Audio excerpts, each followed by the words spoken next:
Hello? What are you doing? Getting ready to start a workout. What are you doing? Waiting for you to come home?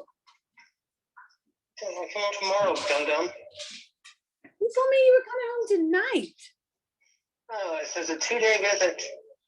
I cleaned the house and got dinner. I'm proud of you. Well, it'll be dirty tomorrow. Well, I'm sorry.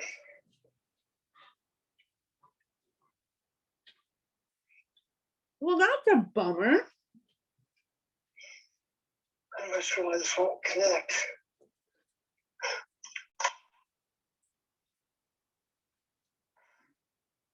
Did you see mine today? So you've been busy. I haven't really checked it lately. Trying to work out my stupid math stuff. I had those those meetings with Junior League today, the conference. Yeah. And I walked during some of them. Yeah, I think it's just sit. Configure Wi-Fi. I have Do I enough. have a Peloton membership or something? Probably. Oh, baby. You can do the bike, use the bike, and you go on your fitness. I will. I'm trying to get connected to a Peloton app. Ah, fuck. They say usually the hotels are.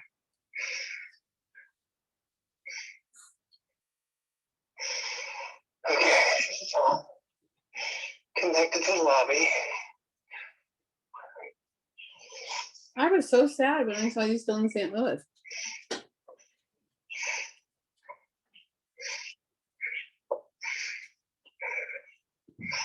You have to have a Peloton. But you can use the bike. I am, but I'm riding on it right now. But then go on those activities, those fitness things like I showed you, and they have bike classes. That's what I'm trying to tell you, and it'll go directly to your watch. Okay, here, I'm gonna hang up so I can start my. Yeah, call me back.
Hi, sorry, I was muted. No, you're good. It's all good. That's like the story of, I think, a lot of people, a lot of our lives is we start talking and it's like, oh, we're on mute. Exactly. Whoever thought that would be a problem to have. I know.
Hello, ladies.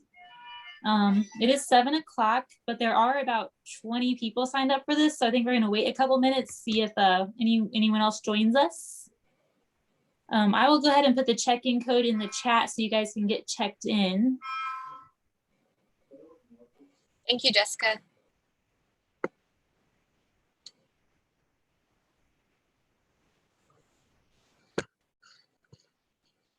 Happy hump day, everyone. We're on the downhill slide to the weekend. Well, in this warmer weather, like it's right around the corner. I can hear my children outside playing right now.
This is a random question for whoever's on, but does anyone else use Rocketbook for note taking or has heard of it? I think I've maybe heard of it. So I just started using it. There's like a few things that I'm trying to like work out a little bit, but basically what it is it's a notebook that has the kind of their sheen pages, and you have a special pen and you take notes, and then you can scan them to your phone or your computer, and then then you have the actual note documents. So that way, if you want your notes digitized, you're not doing double work. And then, in scenarios where it's like not appropriate or not practical to have your computer, you can be taking hand notes. And I personally like taking handwritten notes better than like typing them out. I just feel like there's like a connection there, a mind-brain connection. But anyways, so then you have this like little cloth. It's like microfiber. And you just like wet it a little bit, and then you can wipe it out to reuse it. The only thing that I've noticed so far, and I'm totally not a rep for this company, I'm just sharing my personal experience because I have to take a lot of notes, is that if it's not totally dry and then you try and write again, it will smudge. But so far, and I actually haven't even used the upload part of it yet, because a lot of the times I just take notes and do to-do lists that I don't need to save necessarily. It's just like thoughts, and it's like, well, I don't need that thought anymore because I've already used it. But anyways, I found it on sale at Target for $15. On Amazon, it's like $30.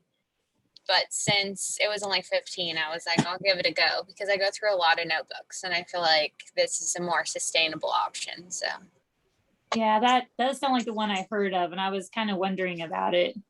there's a more expensive one that's actually like, I forget what it's called, but it's more like a tablet, but it's like paper. It doesn't have a backlight, and it's writing the notes, and then you can upload it to, wherever. It's called Rocketbook. I just happened to find it on sale at Target for $15. But yeah, on Amazon, I think it's $20 or $30. But I feel like it's, $20, $30. I'm willing to experiment to that amount of money. The electronic version is like $300. There's no way I would be willing to experiment that for just taking notes. So yeah. And my doorbell just rang, so I don't know if you guys heard it. But whenever you're ready for me to start, I can start. It's totally fine. Yeah. So, guys, welcome to the training on leading with empathy. We have Holly here, our very own junior league member. And the check-in code is 386459, and I will put that in the chat again so you guys can access that. But I'm going to go ahead and hand the floor over to Holly. Take it away. Good evening, everyone. My name is Captain Holly Weaver, and I just want to say, like, up front, I'm by no means an empathy expert. I just have personal experiences with empathy, both things that have happened to me where I've needed empathy, and in situations where I've had to give empathy as well. But I think it's an important thing to note that, we're all human, and it's important to give ourselves grace as well as giving others grace, because, there are going to be times in our lives where, we're on the end of needing the empathy. And then there's going to be times in our lives where we're on the end where we have the mental capacity and the ability to give empathy to others. So I just kind of want to say that, like, I by no means am like the subject matter expert. I've just had some experiences personally and professionally that I have really learned from and kind of, have wanted to share. So just a little bit of background on this presentation. I actually gave this presentation for the first time about a year ago, and it was to the membership committee for Junior League. And I used the membership committee as a guinea pig because I was going to be giving a keynote presentation about a month later. So I gave the presentation, and I, was just looking for feedback. And the first time I gave it, I was kind of a mess. I was all over the place, honestly. And I ended up crying, and but I wrote feedback forms and got feedback. So that was amazing. It was a really good experience because, there's nothing better than like putting yourself out there and just getting honest feedback from women that are going to be supportive of you, but they're also going to tell you, improve this or fix this. And so I got really valuable feedback. So I'm glad that I did that. Well, fast forward, and the presentation never happened because of COVID, and it was supposed to be this big in-person conference, and they didn't do a virtual one. But it kind of turned into a bunch of virtual opportunities, and I do a lot of speaking for my job. I'm a healthcare recruiter for the Army, so I do a lot of speaking and interviewing of medical professionals. And then I just kept doing these empathy presentations because it seemed like there was need, and there was a lot of people that wanted to kind of hear about it. And I just had more, there just seemed like there was more opportunities and different experiences from things that were going on in the world to share more about empathy. So I kind of lost track how many presentations I gave last year, but it kind of got combined with all the ones I did for work. So it was probably around 30 between empathy and Army medicine and all that stuff. But it has evolved. And every time I do a presentation, I feel like I have something to take away. And then things keep happening in my life where it's a learning experience of, I messed up as a friend or as a family member, and I wasn't, supportive like I should have been, because I am, overwhelmed in my own life. And so, and I think that happens, a lot in, just the world that we're in right now with COVID and with, all the political polarization and, everything that you just see that's going on. There's just a lot of stress on social media and in our lives, in our lives personally, and in our lives in the world. So I guess what I'm just trying to say is that, it's just, there's a lot going on, and empathy is just a thing that we can always learn more about and continue to improve our practice of. So thank you so much, Jessica, and the training committee for inviting me and having me do this presentation. And actually, I kind of want to shift from my normal presentation because I feel like it's so much more valuable when you collaborate and get feedback and we just kind of share things together. That's been, I think, the most valuable talks have been when I've heard from other people, because we can all benefit from shared experiences. So I want to start today by doing a little reflection of C3KC.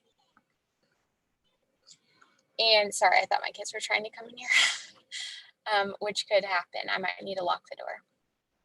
So if I randomly get up, sorry y'all, this is real life.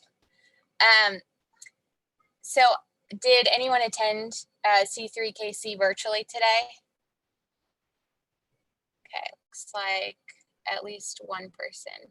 So during C3KC today, there was multiple times that different speakers and in the breakouts, they brought up empathy, which I felt like was really, it really kind of drove home, the importance of empathy and everything that's going on. So Angela Duckworth was the keynote speaker, and I took some notes of when she was talking. And this is a quote from her. She said, "Life is a marathon, not a sprint. It is always about learning and forgiving yourself and trying again. Grit is not about falling. Grit is about getting up again, dusting yourself off, and asking yourself, what should I learn from that?" So I felt like that was really impactful because you know, I feel like there's times when, you know, I've gone through a certain situation where, you know, I'm just like really hard on myself about I should have done this or that. And, you know, we have to look at it as like a learning experience. The good thing about life is we're going to keep on living, and we cannot just dwell on a specific instance, because we need to take it as a learning experience and move forward. So I felt like that was a really impactful thing that she said. And, you know, she was talking about mental health, and she just said 2 takeaways, you know, is just to practice self-compassion, which I relate self-compassion to just having empathy for yourself as well as others. And then just looking for a learning experience in everything that we come across. So I just felt like that was really a great takeaway from C3KC, and how it just related to empathy as well. Megan, you raised your hand that you attended. Do you have anything that you want to share about C3KC and your takeaways? It was incredible. And I don't know why that hand is up there on my screen. So just Okay.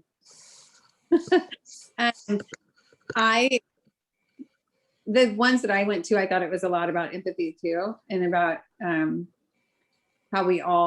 if we all just got to acknowledge listen to people, and then we'd understand that we could help, you know, and that sometimes going in and fixing all the problems is not the solution to the problem.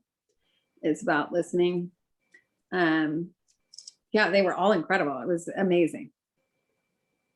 Yeah, it was definitely a great experience, and I feel like they did an amazing job virtually. I wasn't sure what to expect, because I, you know, went in person 2 years both before this year, and so I wasn't sure how it would work. And I felt like it was really, really great, and still very impactful. So I just thought that was really cool. That was it was also brought up in the design thinking about empathy. And then something else that Angela said that I just felt like really kind of hit home was that in the workplace, we need to have empathy and compassion, but we also need to have accountability, and you can't really have one without the other. Because if we're just demanding and being accountable for others, but we're not having any compassion or empathy, then it's like toxicity. But then if we're being, we have the empathy and the compassion, but we're not holding someone accountable, then we're kind of just like pandering and just, you know, like catering to them and letting them, you know, potentially get away with things, you know, and not doing their work or something like that. So it's just really like a balance of the two, making sure that we're supporting each other, but we're also keeping each other accountable. So I feel like that was, those are some really great examples. And so I just wanted to share that from C3KC. So mad props to the C3KC committee, because they did an amazing job. And Are the videos going to be online for like to watch the other ones that you couldn't go to? that I don't know. Jessica might know as of training, but I have no idea. I saw that in one of the presentations that I was in, I did see that it was recording. I just don't know if that's going to be available for people to view afterwards, since it was a paid event. Maybe the people that attended the event could. I have no idea. I don't know. That is an excellent question, though. I don't know which one I went to, but I thought for this day and age, like what we're going through, it was the transgender mom. Did you go to that one? I don't know what it was. And I thought empathy was huge in that. And like, you know, you can support somebody, but with it, but don't pretend that you know, like I think she called herself trans adjacent. Yes. Instead of acting like she knows, you know. And I think like with Black Lives Matter, I was saying to somebody, my best friend from high school is Black, and we've grown up together like sisters. And it wasn't until recently, like I didn't really know anything, you know what I mean? But since I've been in that you can kind of feel like, oh yeah, I know a lot more, but like, I didn't know about the health issues that are so different and all those other things. And it was this year when I stopped and had empathy and listened that I learned that. I think that's awesome. Thank you so much for sharing that. And I really appreciated hearing that panel today talk about allyship and just what we can do to be supportive, but not to go in and try and fix things or act like we know how someone is feeling when we really have no idea. And it's not our place to know. It's our, that's the person that's going through that. That's up to them, how they want to fill that space and how they want to feel. But how can we best support the people in our life? And, it's important, like I've said before, to make sure that we are practicing that self-compassion and taking care of ourselves in order to be able to help other people in our life. Because if we're not caring for ourselves mentally and making sure that, we are practicing that for ourselves, then how can we do it for anyone else? We probably can, but it's just I do it. This is just being honest, but we'll put on a facade where everything is fine, but it'll eventually catch up, and it does catch up, and it has caught up in my life where something ends up happening, and it's just like, well, it's because I'm a mess, and now I'm just trying to keep it together. But from here, I kind of just want to get to know everyone just a little bit, and I just want to know, like, what is your why behind your interests? Like, what made you sign up to learn more about empathy, or what are you hoping to take from this, or just as much as you want to say or as little as you want to say, or if you don't want to talk, you don't have to either. I just am interested to know where everyone is coming from, and just a little bit about who you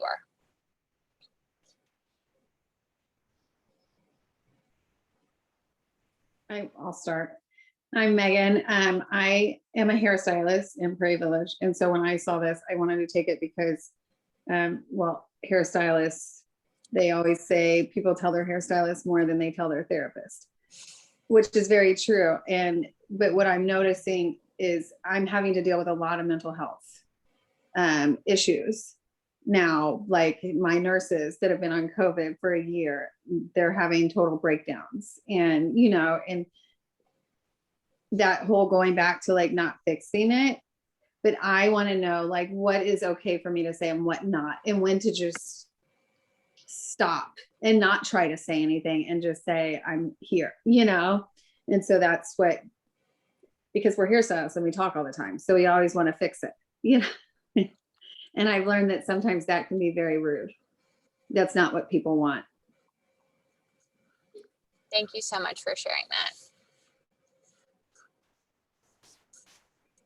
So my name is Tess. I apologize, my camera's not working, but I signed up for this because I have always perceived myself to be pretty empathetic. My mom is a really super empathetic person, and she really instilled that in me kind of growing up, or just how to be adaptive to other people's needs and understanding of situations that are different than you might have been exposed to. But I'm struggling in my personal life right now because I believe that I'm providing empathy in situations for my boyfriend in ways that he kind of says that I'm not being empathetic or understanding or supportive of him.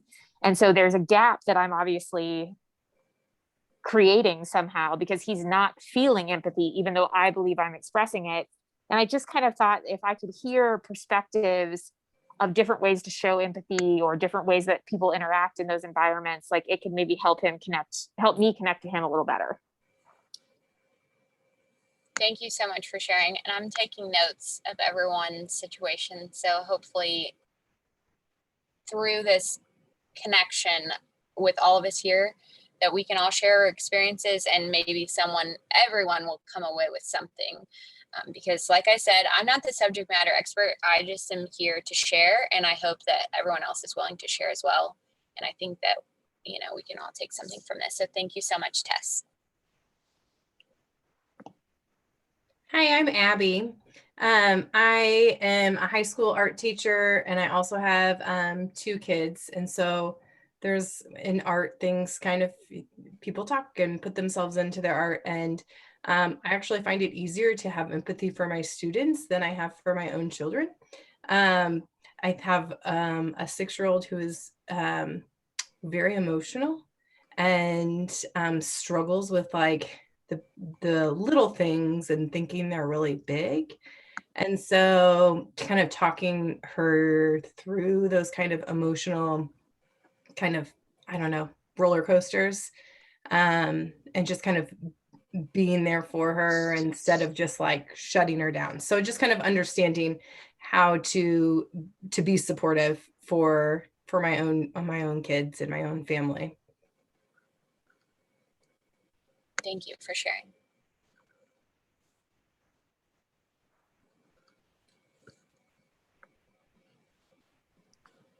Hi, I'm Kristen. Oh, sorry, Laurel. Do you Go want to ahead. go? No, go ahead. No, that's fine. I'll go next. Okay. I feel like I have a whole lot to say, but I don't know. I signed up. I think empathy has just always been a fascinating topic for me. I think that I, like someone said, feel like I'm relatively empathetic and have grown up in an environment that has afforded that, but I'm married to someone that I don't think has had as much exposure. He's wonderful with me. But I also have an 11-year-old who is entering his teenage years. So I kind of relate similar a little bit to what Abby was saying, and that I think I just feel like I'm being challenged and tested in child raising and wanting to be more empathetic to where he is at this time in his life and where he is going to be as a teenager. And then I think more just holistically, just our society needs to learn to just be kinder and more empathetic with one another in general. And I think for me, I'm only one person in this gigantic universe. But if I can learn something that can be a snowball effect to make a difference, then I want to be better at doing whatever that is. I feel like social media, I think you touched on that, Holly, I think has really put a spotlight on people being unkind to one another, people not taking a moment to pause and respect another person's circumstances or situation may be different than where they're coming from. I don't know. I just think as a society, we need to be prioritizing this more. So I'm talking too much, but there's just a lot personal, and just, I think our world has a lot to learn in this area. So thank you for doing this. No, I really appreciate what you said, and I agree with you. I decided to speak on this topic. I'll share my personal story as we get into things a little bit, but I decided to speak on this topic before, the stay-at-home order happened, before everything happened, with George Floyd and social justice and the election, all the things. That was after I started doing this presentation.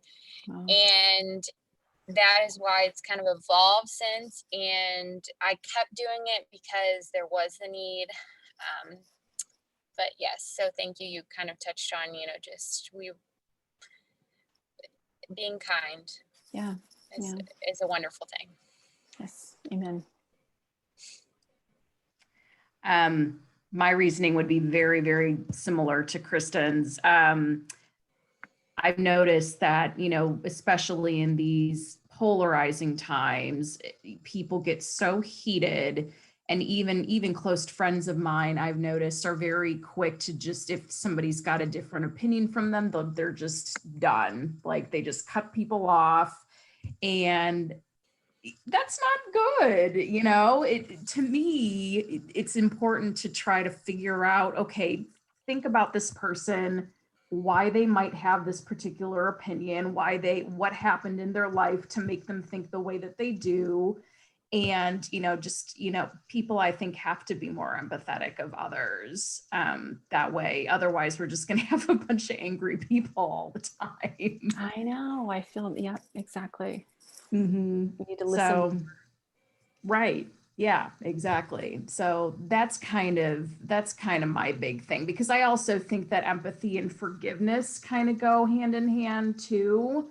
So whether it's, empathy for yourself or your parents or your, your friends, coworkers, I think that one very much leads to the other and kind of provides more of a healthy balance.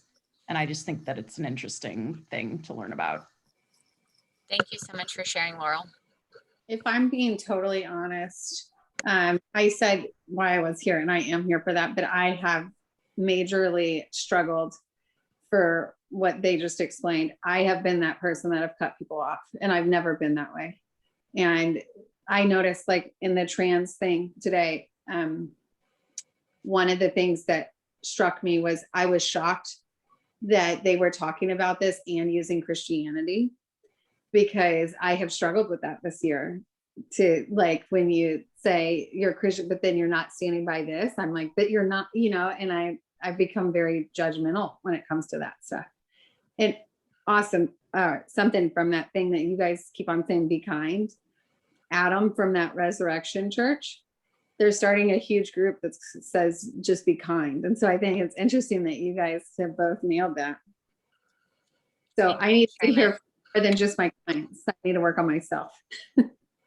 I think that something that, is just having that awareness of ourselves, that we are a work in progress mentally, and how we treat ourselves and how we treat others. We're not perfect. We're never going to be perfect. But if we can have the ability to reflect on our actions, and that maybe what we did was not the best way to act or react to someone or to treat ourselves, then we're only going to be that much better mentally, and we're only going to be that much more capable to take care of ourselves and to take care of others. So you recognizing that you want to better yourself it's truly amazing, because a lot of times, people will be in denial or just be totally fine with being, the way that they are, and not realizing that, it's hurting themselves mentally and those that are around them. So I commend you for sharing that, because that's not an easy thing to admit. But I think that's awesome that you're here, and we are so happy that you're adding to the discussion, because I'm already learning from you. So thank you.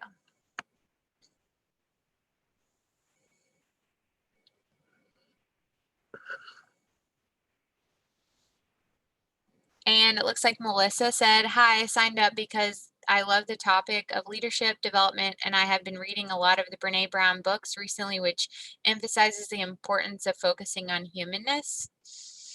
And I think Brene Brown is amazing, and I've read many of her books, and I would absolutely agree. And she was kind of a source of inspiration when I first started getting into talking about this, just because it's one of the things that she kind of talks about and really drives home that it's important to use empathy.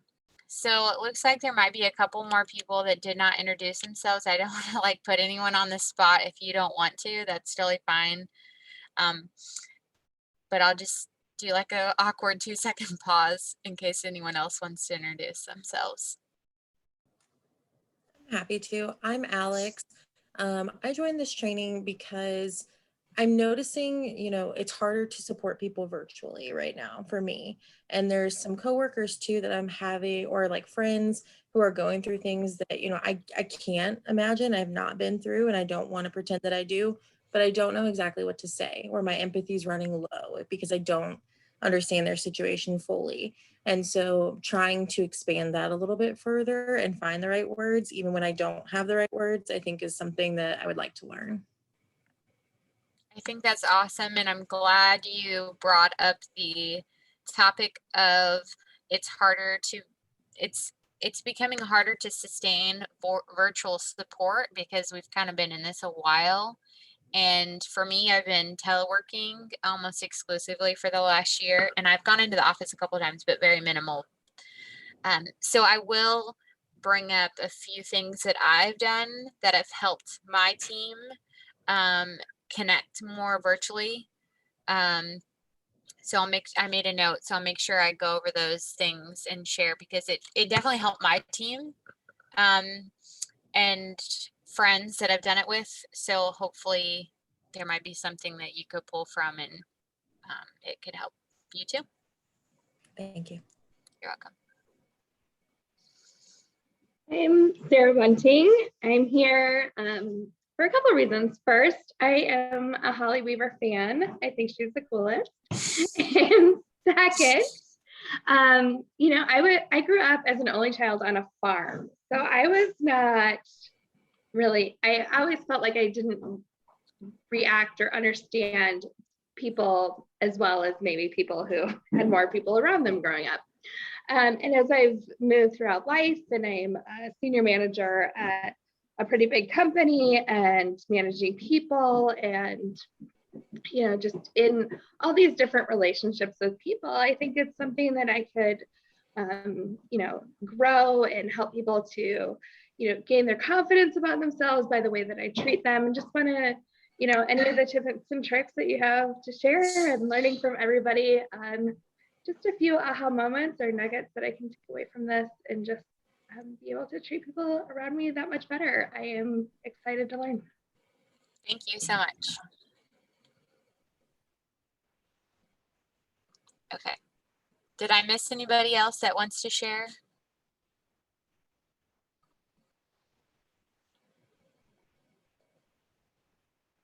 Okay.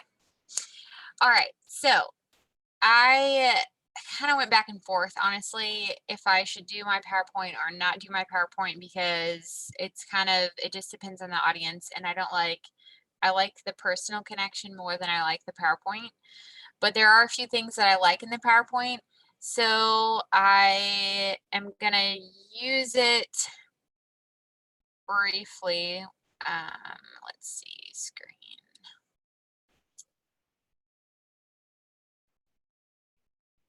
Okay, there's a lot going on my computer, so apologize about that. Okay. As was mentioned, I am in the military, and this is a photo of me with my oldest daughter. She's actually 5 years old now, so this is an older photo. She's 6 months old there. But in this photo, I am excited and so proud of myself, because I just finished the Captain's Career Course training as a first lieutenant. So I'm finishing this training ahead of all of my peers, and I am eager and excited to go into this leadership position. I'm going to be the clinical nurse officer in charge, which is a nurse manager. I'm going to be working with a group of 85 staff members. I am a new mom, but I'm on top of the world. I'm 27. I know everything. And, I'm just ready to lead all of these nurses, doctors, medics that are all older than me. So like, I'm going into this job super naive, right? I feel like I have the whole world in my hands, which I'm just an optimist. I'm excited. I'm happy. I'm energetic.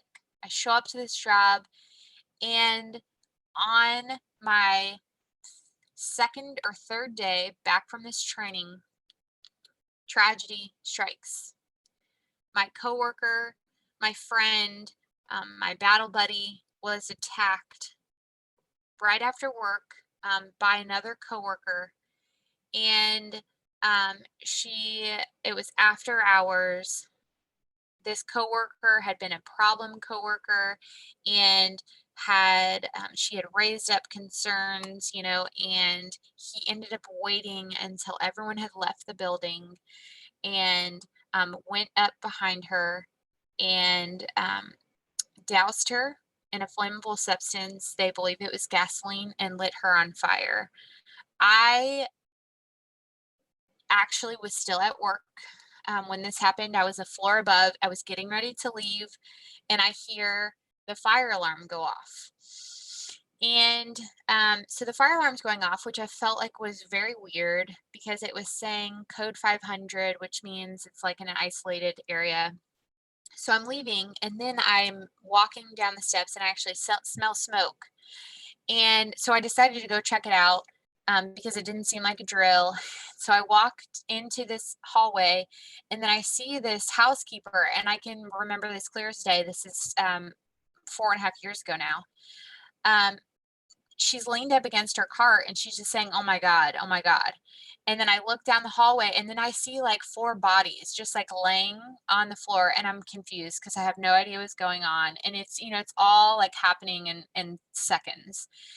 And, then people are shouting like, "Call 911." And still have no idea what's going on. And there was a couple other people around. So there was like multiple 911 calls going out. And then I ran upstairs and grabbed my stethoscope and told another nurse before like fully realizing what was going on. But because it was kind of like when something like that happens, you still don't understand what's going on. Your brain is like, you're on fight or flight. You're going at 1,000. So he had done that. I didn't know he did that. The pile of bodies was another coworker had tackled him and got him off of her because after he lit her on fire, a doctor put the fire out with a leather jacket and saved her life doing that. A nurse practitioner who is in her 60s fought him off and was burned and stabbed in the process. And this is a grown man, that these, and then the doctor that put out the fire was in her 70s. And then a male coworker finally came and tackled him. And so I just showed up, after, and I helped, but not in the way that they did. I took like a pulse ox on her toe, and I talked to her while it was going on. But the point of this story, and she ended up being okay. She went to the ICU. She was in the ICU for a long time. She ended up going to the burn center in Texas and has had 20 plus surgeries because she had so much burning and repairs that had to go on. But she is doing amazing. She was gorgeous before. She's gorgeous now, both inside and out. And she's actually now does a lot of talks on workplace violence and is doing the work based off of her personal experience. So I'm not trying to take away what happened to her or that, because she went through something horrific that I can never imagine. But the reason why I bring that up is because I am a brand new nurse manager, and I come into work the next day because the majority of the staff weren't there. So that, they didn't see it or experience it, but their coworker, their friend, their colleague was tragically attacked by another colleague. And, at this point when this happened, we didn't know if she was going to live or if she was going to die because she was in such critical condition. She was so swollen and had so much infection that, it was like an hour by hour situation for many days and then weeks. So I am learning how to do my job, which my friend Katie, she was actually covering down for me while I was at this training, and we hadn't had a chance to do the switch over yet. So I have no notes on, like what systems to use or what meetings to go to, what spreadsheets to do. I'm just winging it, and I'm pretty good at winging it, but it's very stressful not knowing what I'm doing in my job. But then on top of that, oh, by the way, you're a boss and you have 30 employees who all respected and loved Katie like a family member. and are all grieving, you know, the loss of having that coworker there. And, you know, in the military, something like that happens. You know, she ended up getting transferred to Fort Sam Houston to recover. She never came back to work there again. So it was like, you know, they lost that relationship. You know, it would never be the same. So very quickly, I had to learn and realize what empathy was because of that situation that I was put in. And there was a coworker, I guess it was one of my employees. She came in and, you know, kind of knocked on the door, and, you know, she said she wanted to talk about something. And, you know, I'm like, okay, you know, come on in. And she started crying, and I knew right away that, what she was feeling was probably a shared experience and a shared feeling from many others, but she was just willing to come and kind of share how she was feeling.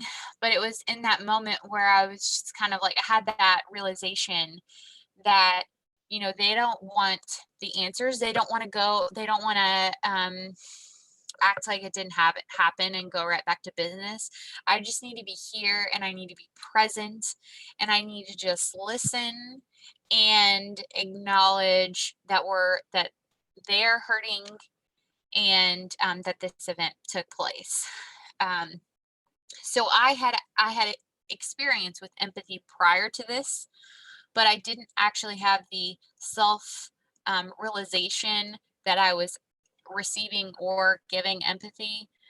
This was kind of a pivotal moment in my career where, um, it took this tragic thing to occur for me to realize how important it was, to have, you know, in my professional life, and then, you know, since it's helped in my personal life as well. But, um, that's kind of, my introduction to empathy. And so the um, I feel like the easiest way to, come up with like a concept is if you keep it to a few things that you can come back to and remember about. So the three concepts that I like to use to tie empathy together are connection, caring, and compassion. And with connection, that is the part where you are listening and getting to know the people that you're around, whether it's, your friends, your coworkers, even your family.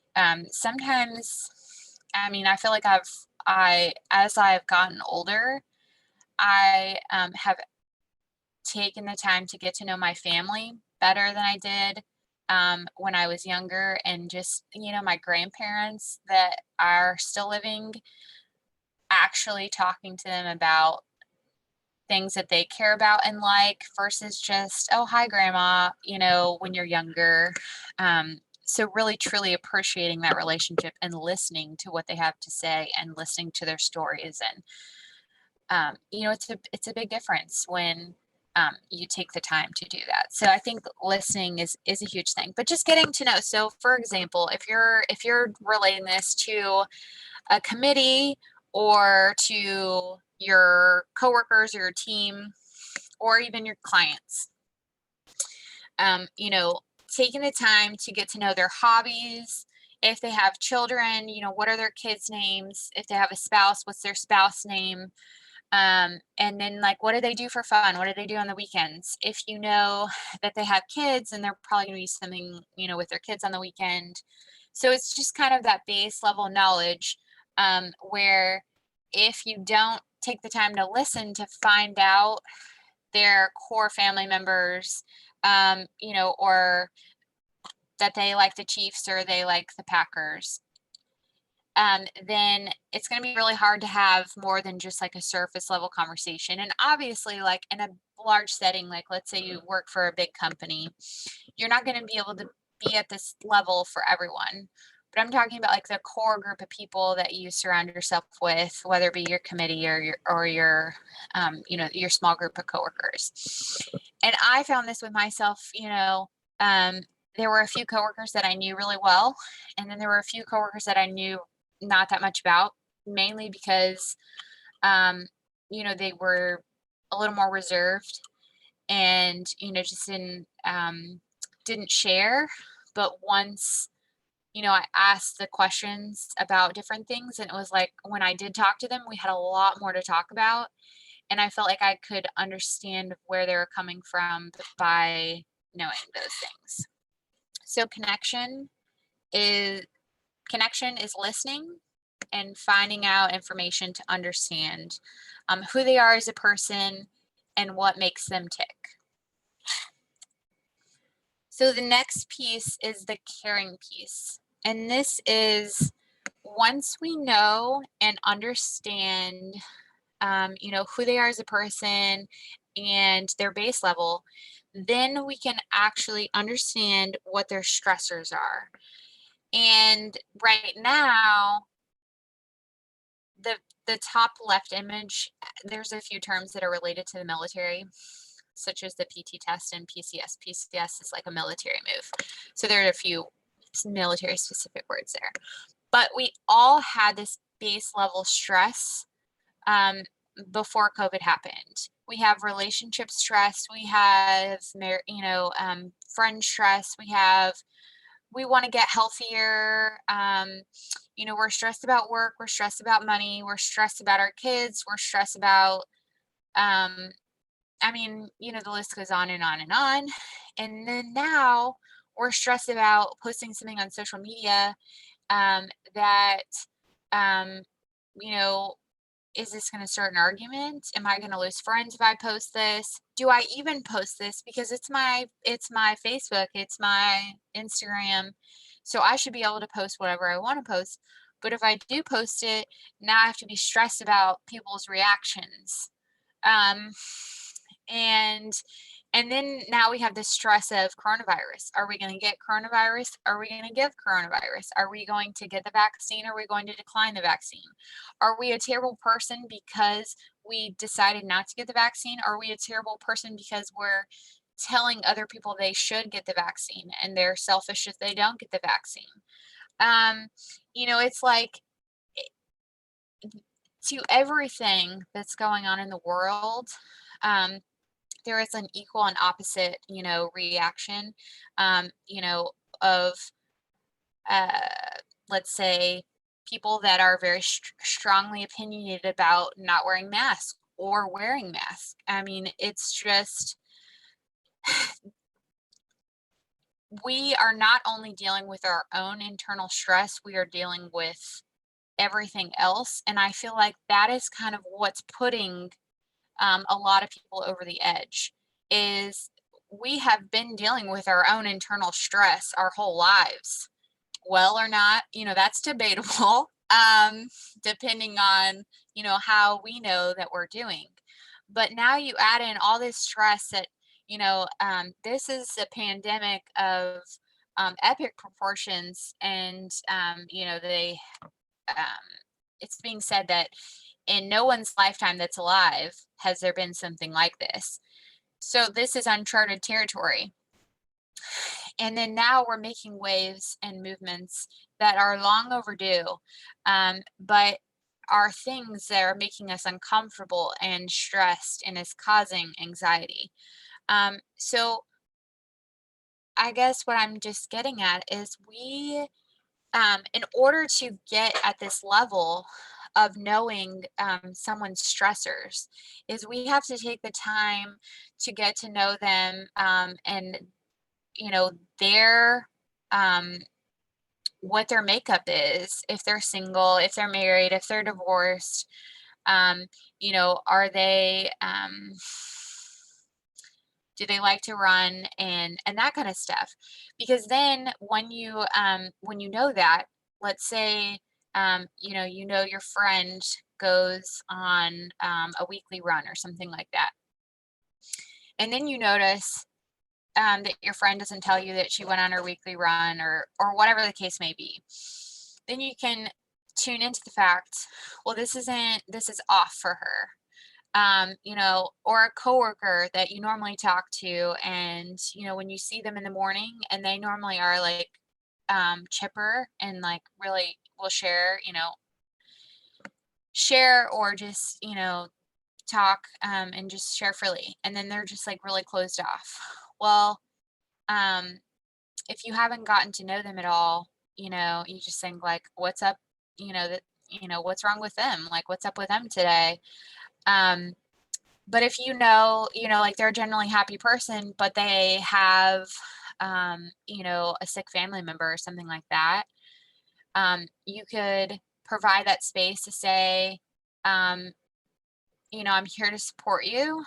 If there's anything I can do, let me know. Or just give them the grace of not taking offense when they are short with you, because you know, more than likely they do have something going on with their sick family member that they're stressed out about. So, you know, it's just kind of like a judgment call. Like, do you know them well enough to kind of say that uncomfortable thing? Like, hey, is everything okay? Because they could be giving you a cue, like, and wanting you to ask. And you know, sometimes, and this is just like with any situation in life, it is so hard to know what to say or if this is gonna go off, you know, well. But I would say the majority of time, you know, and I can't put a percent to it because it's just my own opinion. But the majority of time, if you have good intentions and you're pure hearted, if you say the wrong thing, it might be off putting right off the bat, like if they get offended by it. But if you have good intentions and you're genuinely, because you're caring, it's better to have asked than to just brush it off as them being a jerk. So I am willing to say, if you have gotten to know this person and they're not acting their normal self, that I would go out on a limb and put yourself out there and feel uncomfortable by saying, you know, one of the couple things, you know, like, you seem a little bit off. Is there anything, you know, that's going on that I can help you with? You know, they might take offense to, you seem a little bit off. It probably just depends on how well you know them. But, you know, just recognizing that you have space available for them if they want to share. You know, just say, I'm here for you if you need anything. And that sometimes can really go a long ways. Does anyone have any comments or want to add anything at this point? Otherwise, I'll move into the next spot. I just feel like I'm talking a lot and I want to provide any space if anyone wants to add anything.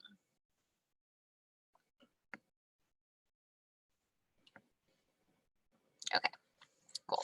I just didn't want to be talking over anyone if someone wanted to share. Okay. So the first building block was the connection. And I'm actually going to just touch on briefly with what Alex brought up about how you're feeling like it's harder to virtually support your friends and coworkers in this virtual environment because we've been in it forever, and it's, you know, like we're always on Zoom or we're always on Teams or we're always on WebEx. We can't get a break. So here's a few things that I did in my workplace that really helped my team connect. And, you know, I think in the junior league, there's some great things that they've done as well. But so right before Christmas, we did a holiday party on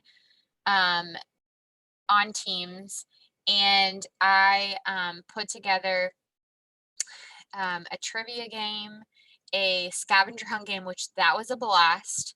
I don't feel like it needs to be any like holiday per se, but you could just come up with like a list of 7 or 8 items and then put 3 minutes on the clock and then just say like, okay, you have to like leave your chair and go around your office or go around your house, and whoever can come back with the most objects, you know, I'll Venmo you $5 for a cup of coffee, or something to that effect. What we did for ours is we actually mailed gift cards to our teammates for different places for like $10.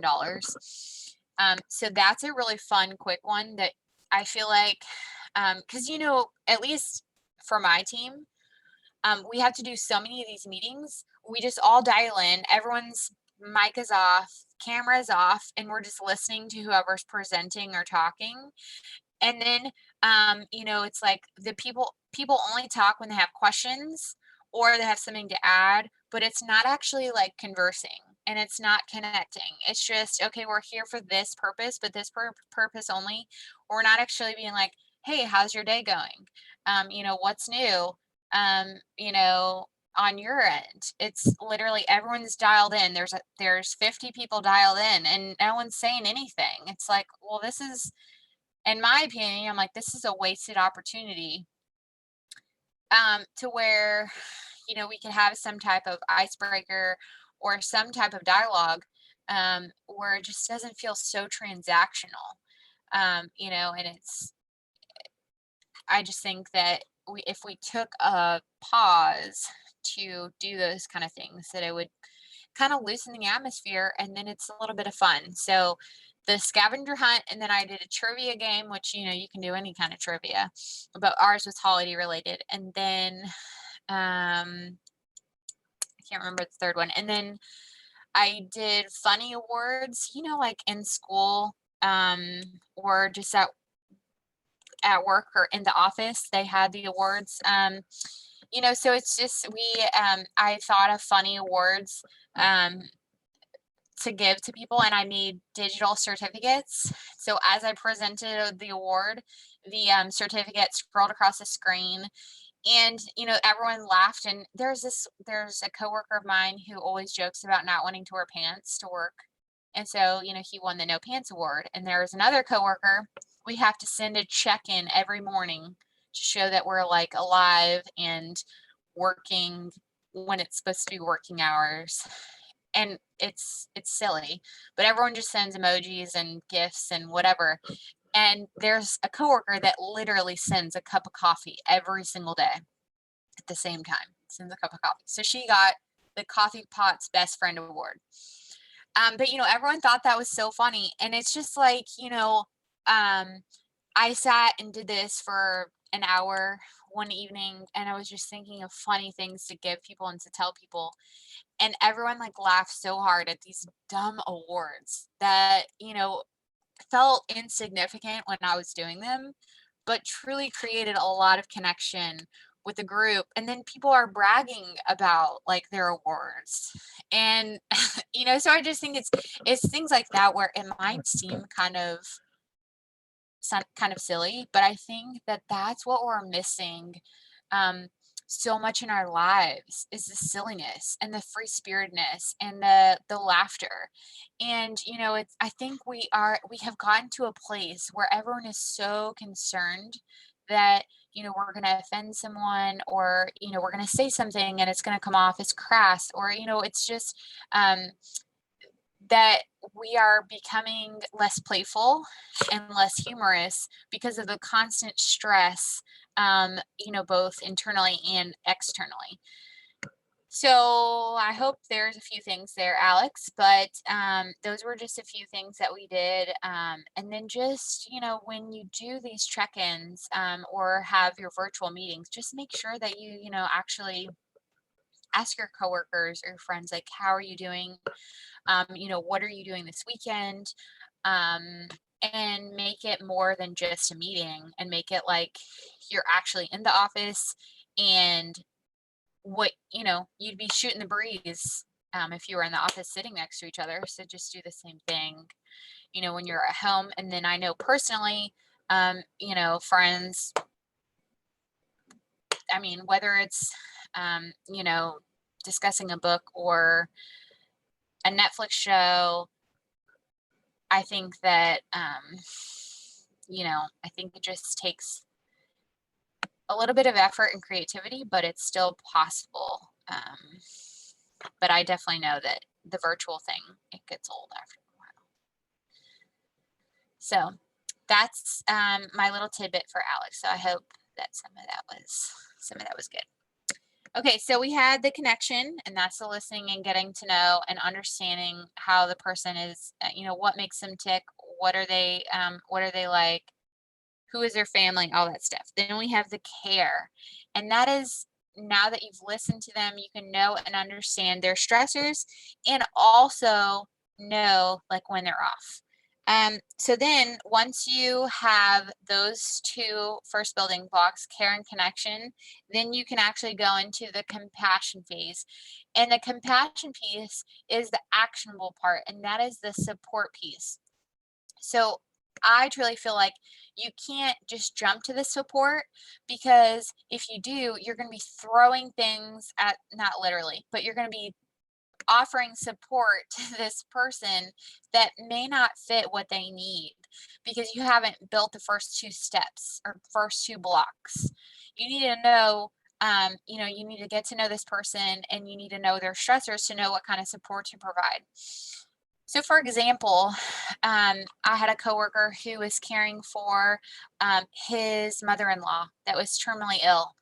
And I didn't know this until I got to know him, because he did not freely give this information out. So I found this out and then realized, because I knew that he had a spouse and they had 3 kids, and that she stayed at home. That's all that I generally, that's like pretty general information.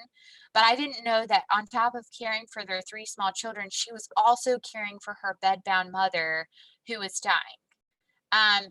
Which adds a whole nother layer of responsibility and emotional weight there.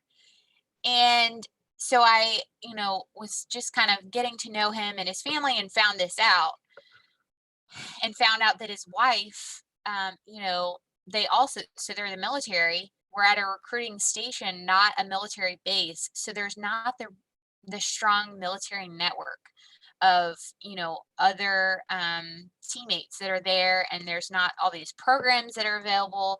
It's just our, 8-person office, and that's it. And we all live across the Kansas City area. So then it's like, okay, realizing, well, they don't have any support system, because if they were on a military base, there would be hundreds, thousands of other service members and families, and a network of support services. Well, in recruiting, we're pretty much on our own, and only have the people that we work with in our small office. So then finding that out, I was really able to connect with his wife. And one of the things that she really kind of needed support was just an outlet to talk to someone, as well as someone to meet up and have our kids play at the park. So that way they had some interaction with other kids, instead of just being being cooped up in the house, because she is tied there with her mom. Her husband, like, we would arrange to go play at the park when her husband was off work, and then he would watch their mother, and then we would have like a play date with the kids. And then something else that I had realized that was helpful for them was sending dinner every once in a while, because that enabled them to just have like a less stressful evening, because caring for 3 kids and a mom plus doing dinner. So that it was just like getting to know how their family dynamic worked, and figuring out where I could insert myself to be supportive, without being overbearing or providing like unnecessary or unwanted support. So, and it was just kind of, it took a little bit of assertiveness on my part, because sometimes when you say things like, let me know if you need anything, or I'm here if you need something, if that person is not willing to put themselves out there, they just might say, okay, thank you. And then you might never hear from them again when they really do need something. So if you feel like they're just kind of saying like, okay, yeah, I'll let you know, but you're never going to hear from them again, put yourself out on a limb and say something to the effect of, I'd like to send you dinner on Tuesday. Would you like to have Italian, Mexican, or is there something else that sounds better? And kind of, make it so it's actually tangible, and it makes it a little bit harder for them to say no. And then if they do say no to something where you're offering a specific thing, then you know, like, okay, I should probably back off a little bit, or they don't need that. But I think that if someone does need something and you offer something specific and they agree to it, then, you know, they just didn't want to ask because they didn't want to burden you. But it's hard to get to this place in knowing the right type of support to offer to this person if you haven't built on those blocks.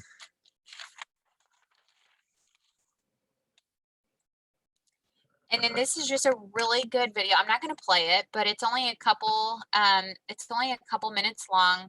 And it's on YouTube, and it's a Brene Brown cartoon video, and it's just a really good example of empathy versus sympathy.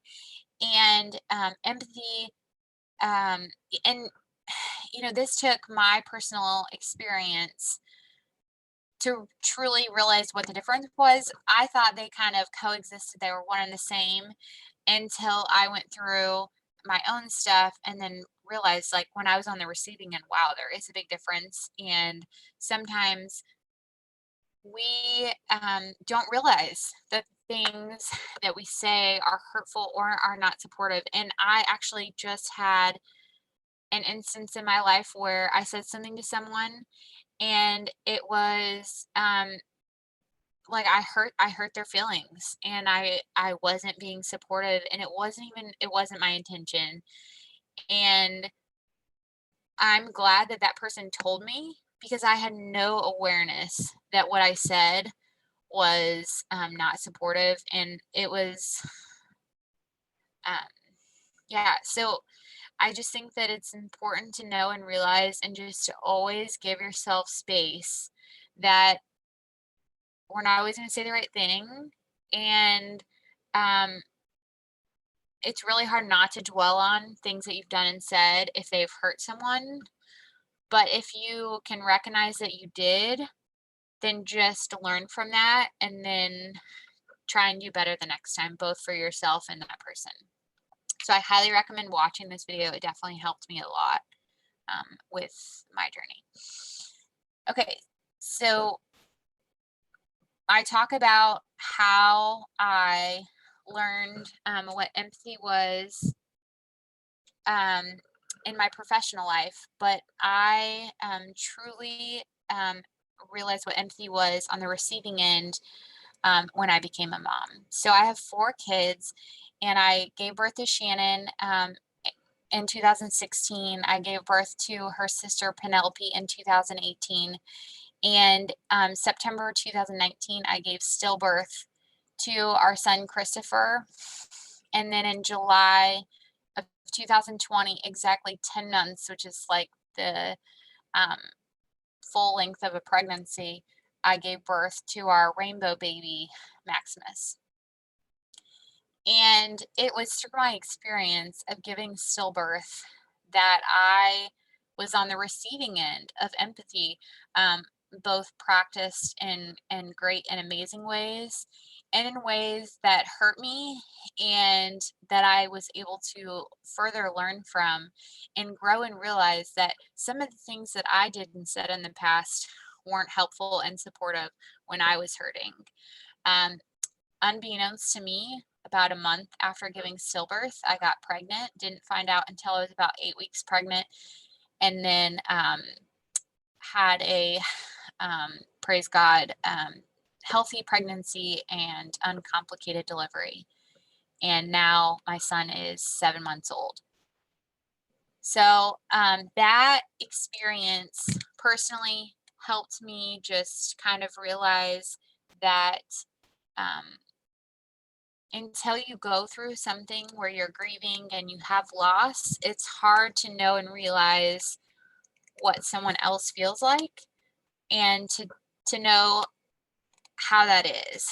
And so it was kind of in my own place of darkness, where I had all the different experiences of, friends being supportive and helpful and saying the right things, and then coworkers and some friends and family members feeling like they were saying all the wrong things and they weren't supportive and they didn't care. And honestly, it took me stepping away from my grief and a little bit of time to heal, to realize that people weren't saying things to be hurtful, or because it was against me. It was because, you know, maybe they didn't know that that wasn't helpful, and then they were doing the best that they could.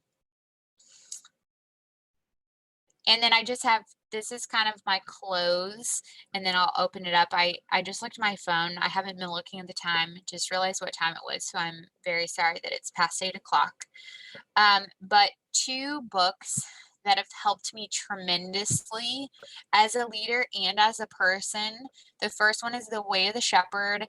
It is a parable, and I mean, you could read it in about an hour or an hour and a half. It's a very quick read, but it's talking about it's comparing a leader to a shepherd, and how a shepherd gets to know all of their sheep and checks on them every day and their flock. And so then so he has a baseline knowledge of how everyone's doing, and so then when he checks on them every day, if something isn't right, he's going to know right away because he knows what they're supposed to be like. So it's just a lot of comparisons. It's a really great story where we can take a lot from, and a lot of things that we can do as leaders to find ways to support those in our life, especially those that we work with. It's helped me as a leader in the Army, and something that I do now in my job as a healthcare recruiter. I actually get to raise my right hand and commission the newest officers into Army medicine. And so as I commission them and talk about their commitment to the United States Constitution, after I do that with them, at the very end, they say, "So help me God," and I shake their hand. I actually give them this book, and then I have a copy of the book, and I have them sign it. And it's it's to remember, you know, why we are doing this as leaders is to care for our people, to care for our nation. And if you follow these principles, the way of the shepherd, you will never go wrong, and you will always do the right thing. You will do right by your people if you look at it like you're a shepherd and you're caring for your flock. So highly recommend that book. And then the other book, this helped me through my grief experience, The 4 Agreements. Someone recommended it to me when I was in a horrible place. I was in a dark place, and I there was a coworker that I really took a lot of my my pain out on, because I felt like they weren't being supportive and they were saying all the wrong things. And so I took some of the horrible things I was going through mentally, I took it out on them. And it wasn't until someone recommended me this book that I realized that I shouldn't take what this person is doing to me personally, and I shouldn't be assuming the worst. And that's what I was doing. And once I read this book and I understood that I shouldn't be doing those things, I was a much happier person. And I was actually able to kind of get past my grief, because I was holding on to the things that were, that happened to me, and how people reacting or saying things to me after I gave stillbirth.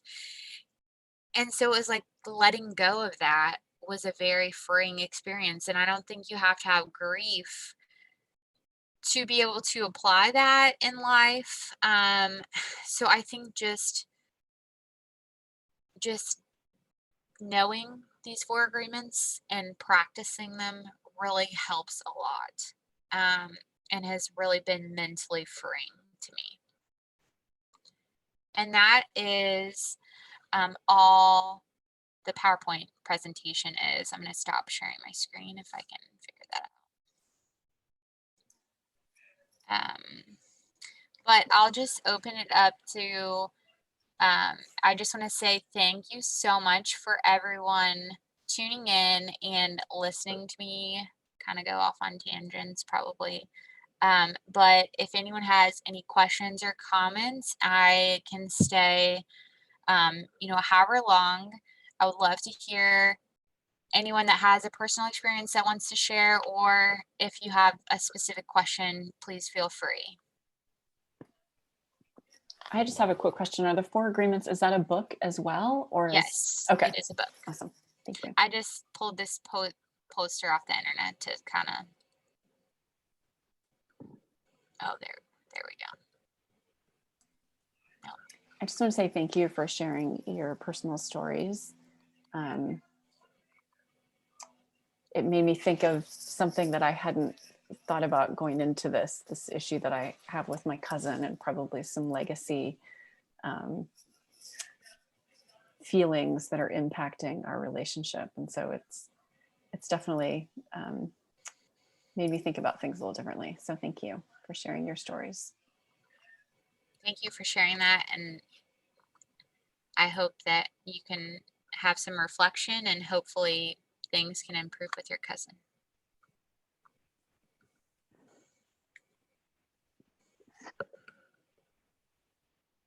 This was incredible. Thank you. Thank you. That means a lot. I don't think I'm incredible, or it could be incredible, but I really appreciate that. That's very humbling, because But to be able to share your stories, that's pretty incredible. I am just going to be like totally upfront and honest. There was a moment about 1 or 2 weeks ago where I honestly thought I'm going to cancel that presentation, because I am not the subject matter expert. Like, I can barely keep it together in my life, and no one is going to want to listen to what I have to say, because I can't even support, the people that matter to me in my life, because I have so much stress going on. So it's just like, so I had this thought, and it was like self-sabotage, because it's like, I'm in grad school, I have kids, I'm in school as well, and I'm married, just like lots of things, like we all have lots of things. And, your cup's full, but you keep adding stuff, and then stuff spills out. And I think that just we all can relate to that, you want to be involved. We all want to be involved because we're in the junior league. But things have to give in our lives, and it's hard to keep up with everything. And we just feel so guilty when we let something fall. At least I do. And I feel so guilty and horrible when I'm not there for people in my life, because I've been through the things I've been through, and people have supported me, so I should do the same. But the takeaway is that we can't support everyone and everything all the time, because there's just not enough mental and physical space to do that. And we just have to do our best with the time and the ability that we have, and then just try and do better if we can, but just knowing that we have to take care of ourselves too. So when I had this thought, I actually told my counselor this, and she was like, no, you're crazy, you need to do this. So I was like, but I looked up on the app, I'm like, well, no one's going to be signed up anyways. So if no one is signed up, I'm canceling it. I'm emailing Jessica and being like, oh, just, no one's signed up, so I don't think that this is going to be a value added event. And I logged in, and at the time I logged in, there was like 10 people signed up. I'm like, well, I'm not going to let down 10 people, by canceling this event just because I don't feel worthy to talk about this topic, because, I'm having a hard time keeping it together in my own life. But anyways, I just wanted to share that, it was like, I had this mental wrestle going on, thinking, I shouldn't be the one talking about this, because I'm constantly in need of empathy. And I try to give it, but I know that I'm not really doing the best that I can, or that I should be more supportive. But, it's a struggle. And I just wanted to share that. So I had a moment when I realized I think I'm better at sympathy and empathy when you said that versus if it's not like something that I know of. I'm really good at like, how can I help you? But I think I struggle with the listening. As I'm going to say something to the ladies that have been talking about with their kids. My kids, I'm an empty nester. My kids are 23 and 21. And I think if I had anything to do over, I would take care of myself first when I was raising them, because I didn't do that. And I think I felt guilty. And then I had no empathy for my kids when I came home, because everybody else at work already took it. And so when they had those meltdowns, and my 21-year-old still has those meltdowns, and I will say, do you have food? Do you have a house? And I've tried to get better with the empathy. And she'll say, but I still have feelings. And it's true, but I don't have empathy with my own kids. So it's hard. So don't beat yourself up. I think that's an excellent point. And I don't know if you guys can hear that in the background. My child's yelling for me. But I think that's on cue. that is absolutely on cue for sure. But I just want to thank you guys so much, for taking the time out of your night to listen and to share. And I know I didn't really specifically talk on what everyone brought up. And that's partially because I have a very bad concept of time and I tend to ramble. But please feel to reach out to me personally through email, or you can text me, if you have a question or if you want a resource and you think that I might be able to help. I'm not the expert, but I might be able to help or point you in the right direction or just share my perspective, and I would be happy to do so if you felt like it would benefit you. And I just, once again, thank you, Jessica, and thank you to the training committee for seeing value in my presentation. And then just thanks again to all of you ladies. It's been an honor getting to meet you virtually and seeing you all. And then hopefully we will cross paths, in the junior league, whether it be virtually or in person.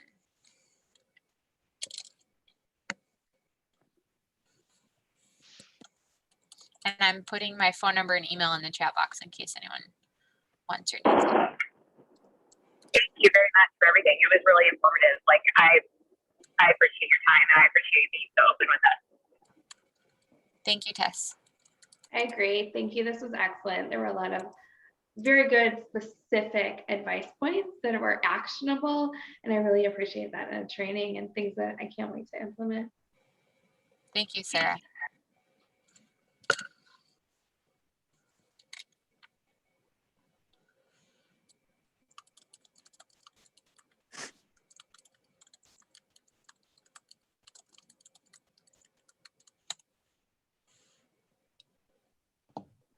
Thanks, Holly. It was really great to think about like giving grace to yourself first and knowing you're going to make mistakes. So I really appreciated that. It was a great presentation.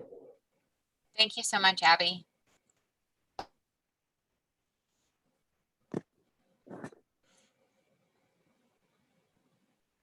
I don't know how you guys do Zoom all day long.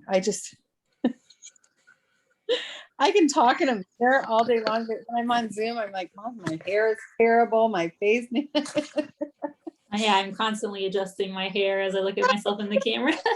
I will tell you, COVID, during the shutdown was terrible, but COVID has been a hairstylist's dream, because you guys are always looking at your hair. So people are always getting their color done faster and their highlights. And one of my clients is a plastic surgeon. It's the busiest he's ever been. Really? Wow. People are staring. I caught myself one time in a meeting, like picking up my cheek and like, what if it was a little tighter here? So thank you. It was great. It was terrific. One of my favorite trainings I've been to. Oh, wow. Thank you so much. And I appreciate it. And I just hope everyone has an amazing night and just practice that. In the words of Angela Duckworth, practice that self-compassion and look for a learning in every experience. I think that's a good way to end. Thank you. Love that. Bye, everyone. All right. Thank Thank you, you. Holly. Good night, Night. everyone.